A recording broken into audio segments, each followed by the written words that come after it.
کیا ہے؟ یاد رکھو شریعت نے کہا خیرکم خیرکم لأہلہ وانا خیرکم لأہلی، کہا تم میں سب سے بہتر انسان وہ ہے جو اپنے اہل و عیال اور بیوی بچوں کے حق میں بہتر ہو۔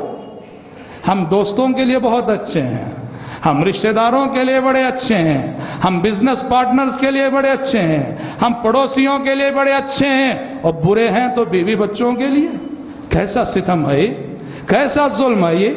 ہماری مسکراہٹیں باہر والوں کے لیے اور ہمارے بیوی بچے ہماری مسکراہٹوں سے محروم۔ یاد رکھیے خیرکم خیرکم لأہلہ وانا خیرکم لأہلہ۔ شریعت کہتی ہے رشتہ زوجیت جب آپ کہتے ہیں الحمدللہ میں نے قبول کیا اور ایک لڑکی آپ کے حوالہ عقد میں آتی ہے، تو شریعت اس شرط پہ اس لڑکی کو آپ کے حوالے کرتی ہے کہ امساکم بمعروف او تسریح باحسان، امساکم بمعروف او تسریح باحسان۔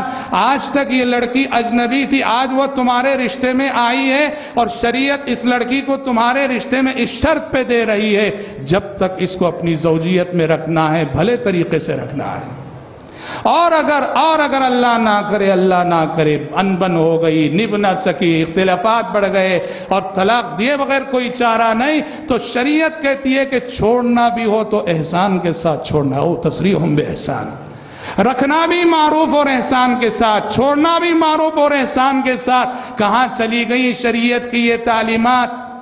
آج بتاؤ کسی بھی خاندان میں طلاق کا واقعہ ہوتا ہو، جب بھی آپ دیکھتے ہیں، ہم سب دیکھتے ہیں کیسا ٹینشن کا ماحول رہتا ہے، کیسی نفرتیں رہتی ہیں، لڑائی جھگڑے کا ماحول، کب یہ اس پہ حملہ کر دے، کب وہ اس پہ حملہ کر دے، مقدمہ بازیاں ہوتی ہیں، کیا کیا ہوتی ہیں۔ شریعت کہتی ہے رکھنا تو رکھنا، چھوڑنا بھی ہو تو احسان کے ساتھ چھوڑنا ہے۔